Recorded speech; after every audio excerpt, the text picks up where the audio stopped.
নমস্কার। আজকের এই প্রশ্নোত্তর পর্বের ভিডিওতে সবাইকে স্বাগত। আমরা পূর্ববর্তী ভিডিওতে ধ্বনি ও বর্ণ নিয়ে বিস্তারিত আলোচনা করেছি। আপনাদের অনুরোধ করব আমাদের পূর্ববর্তী ভিডিওগুলি দেখে আসার জন্য। ধ্বনি ও বর্ণের প্রশ্নোত্তর পর্বে আমরা 50টি এমসিকিউ প্রশ্ন নিয়ে ব্যাখ্যা সহ আলোচনা করব। আশা করব এই 50টি প্রশ্ন সমাধান করলে ধ্বনি ও বর্ণ নিয়ে কোনো প্রকার সমস্যা থাকবে না। যে কোনো পরীক্ষায় ধ্বনি ও বর্ণ নিয়ে এর মধ্য থেকে প্রশ্ন আসার সম্ভাবনা 99%। শুরু করছি আমাদের আজকের এই প্রশ্নোত্তর পর্ব। আমাদের প্রথম প্রশ্ন, কোন ধ্বনিগুলি উচ্চারণের সময় মুখগহ্বরের কোথাও বাধা পায় না? ক স্বরধ্বনি, খ মৌলিক ধ্বনি, গ ব্যঞ্জন ধ্বনি, ঘ যৌগিক ধ্বনি। ধ্বনি নিয়ে আলোচনার সময় আমরা দেখেছি যে যেসব ধ্বনি উচ্চারণের সময় শ্বাসবায়ু মুখগহ্বরের কোথাও বাধা পায় না সেসব ধ্বনিকে বলা হয়ে থাকে স্বরধ্বনি, এবং যেসব ধ্বনি উচ্চারণের সময় শ্বাসবায়ু মুখগহ্বরের কোথাও বাধাপ্রাপ্ত হয় তাদের বলে ব্যঞ্জন ধ্বনি। এক্ষেত্রে আমাদের উত্তর হয়ে যাবে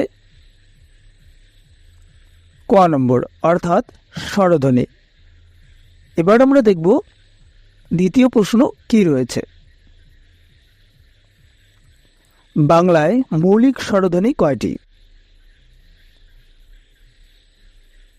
বাংলায় প্রচলিত স্বরবর্ণমালায় স্বরবর্ণের সংখ্যা 12টি হলেও মৌলিক স্বরধ্বনির সংখ্যা কিন্তু 7টি। এই 7টি মৌলিক স্বরধ্বনি হল অ, আ, ই, উ, এ, ও এবং এ। তাহলে এর উত্তর হয়ে যাবে অপশন খ। 3 নম্বর প্রশ্ন, ধ্বনির প্রতীককে বলা হয় ক বাক্য, খ ভাষা, গ বর্ণ, ঘ শব্দ।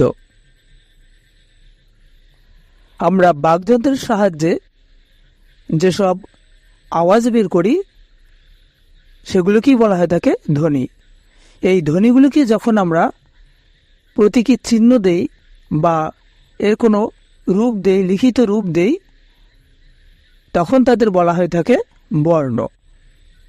তাহলে এক্ষেত্রে উত্তর হবে গ নম্বর, অর্থাৎ বর্ণ। 4 নম্বর প্রশ্ন, ব্যঞ্জনের সঙ্গে কার বর্ণ বা হর্ষ চিহ্ন না থাকলে কোন ধ্বনি আছে বলে ধরে নেওয়া হয়? ক নম্বর অ, খ নম্বর ক, গ নম্বর গ, ঘ নম্বর আ। ব্যঞ্জন ধ্বনি আলোচনার সময় আমরা দেখেছি যে যেসব ধ্বনি একাকী উচ্চারিত হতে পারে না, অর্থাৎ যেসব ধ্বনি স্বরধ্বনির সাহায্য ছাড়া উচ্চারিত হতে পারে না তাদেরই ব্যঞ্জন ধ্বনি বলে। এবার ব্যঞ্জন ধ্বনির সঙ্গে যখন কোনো কার বর্ণ থাকবে না বা হর্ষ চিহ্ন থাকবে না তখন আমরা ধরে নেব যে এই ব্যঞ্জন ধ্বনিটির সাথে বা ব্যঞ্জন বর্ণটির সঙ্গে অস্বরধ্বনিটি উচ্চারিত হচ্ছে, কেননা ব্যঞ্জন ধ্বনি একাকী উচ্চারিত হতে পারে না।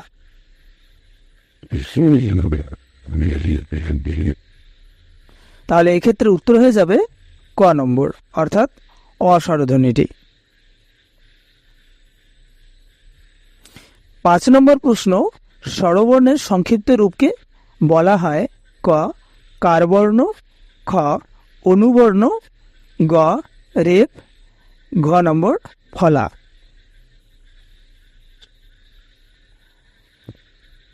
আমরা স্বরবর্ণ আলোচনা করতে গিয়ে দেখেছি স্বরবর্ণের যে সংক্ষিপ্ত রূপ তাদেরকে বলা হয়ে থাকে কারবর্ণ।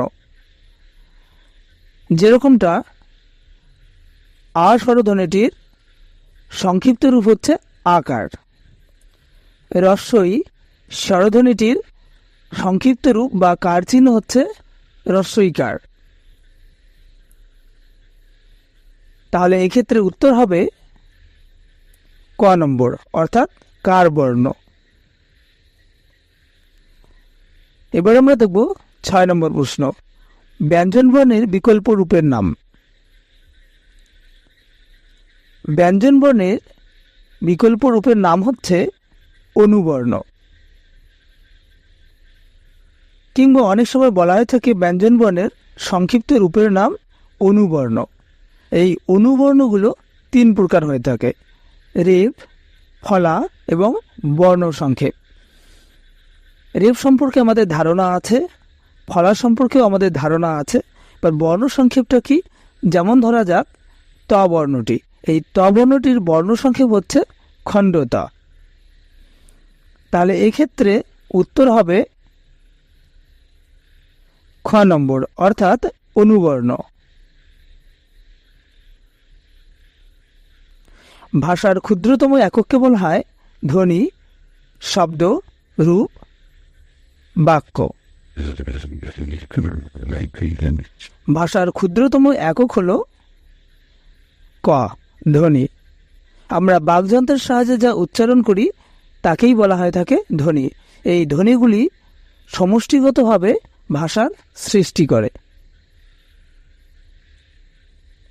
8 নম্বর প্রশ্ন, বাংলা ভাষায় মৌলিক ধ্বনি কয়টি? বাংলা ভাষায় মৌলিক ধ্বনির সংখ্যা হচ্ছে 37টি, অর্থাৎ এক্ষেত্রে উত্তর হয়ে যাবে ক নম্বর। এই মৌলিক ধ্বনির মধ্যে রয়েছে স্বরধ্বনি এবং ব্যঞ্জনধ্বনি মিলিতভাবে।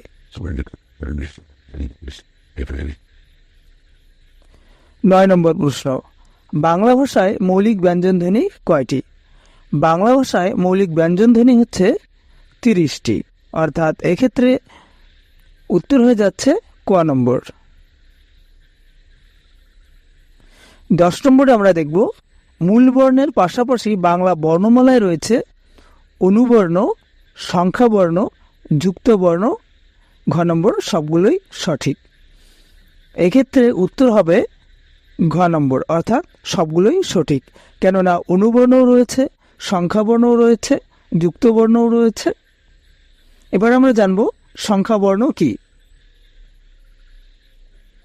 যে বর্ণগুলির দ্বারা কোনো ভাষার সংখ্যার মান প্রকাশ করা হয় তাকে সংখ্যাবর্ণ বলে। বাংলায় সংখ্যাবর্ণগুলি হচ্ছে 0 থেকে 9 পর্যন্ত, এই 10টি সংখ্যা।